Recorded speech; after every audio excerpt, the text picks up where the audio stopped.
மேற்கு வங்கத்தில் முதல்வர் மமதா பானர்ஜி தலைமையில் பிரம்மாண்ட பேரணி தற்போது தொடங்கி நடைபெற்று வருகிறது.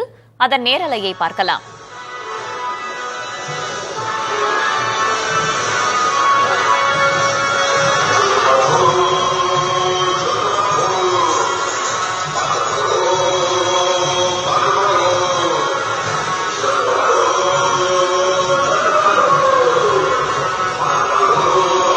தகவல்களை வழங்குவதற்காக மூத்த செய்தியாளர் கணபதி இணைந்திருக்கிறார். கணபதி, எதற்காக இந்த பேரணியின் நோக்கம் என்ன?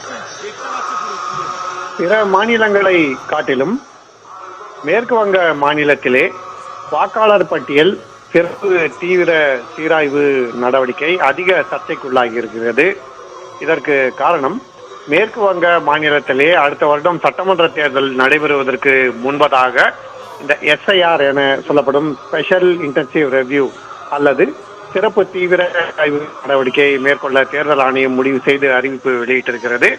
அதே சமயத்திலே மேற்கு வங்க மாநிலத்திலே வங்க தேசத்திலிருந்து இஸ்லாமிய சமுதாயத்தைச் சேர்ந்தவர்கள் சட்டவிரோதமாக குடியேறி இருக்கிறார்கள்.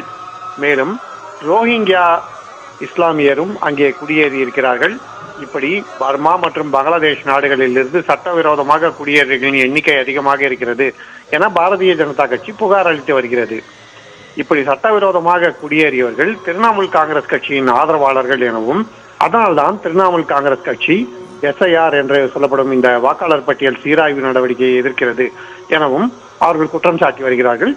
அதே சமயத்திலே மம்தா பானர்ஜியும் அவரது கட்சியின் முக்கிய தலைவர்களும் திரிணாமுல் காங்கிரஸ் கட்சியின் ஆதரவாளர்கள் குறிவைத்து வாக்காளர் பட்டியலிலிருந்து நீக்கப்படுகிறார்கள், அதை நாங்கள் கடுமையாக எதிர்ப்போம் என தெரிவித்திருக்கிறார்கள்.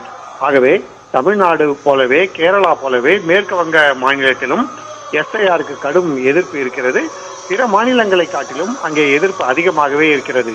அந்த எதிர்ப்பை காட்டும் வகையில்தான் தற்போது மம்தா பானர்ஜி, அபிஷேக் பானர்ஜி மற்றும் திரிணாமுல் காங்கிரஸ் கட்சியின் நாடாளுமன்ற உறுப்பினர்கள், சட்டமன்ற உறுப்பினர்கள் ஆகியோர் ஒன்றிணைந்து மேற்கு வங்க மாநிலத்தின் தலைநகரமான கல்கத்தாவிலே பெரும் பேரணி ஒன்றை நடத்தி கொண்டிருக்கிறார்கள். இதன் மூலமாக தேர்தல் ஆணையத்துக்கும் SIR என அழைக்கப்படும் ஸ்பெஷல் இன்டென்சிவ் ரெவ்யூ அல்லது வாக்காளர் பட்டியல் சீராய்வு நடவடிக்கைக்கும் அவர்கள் கடும் எதிர்ப்பை பதிவு செய்து வருகிறார்கள். தகவல்களுக்கு நன்றி கணபதி.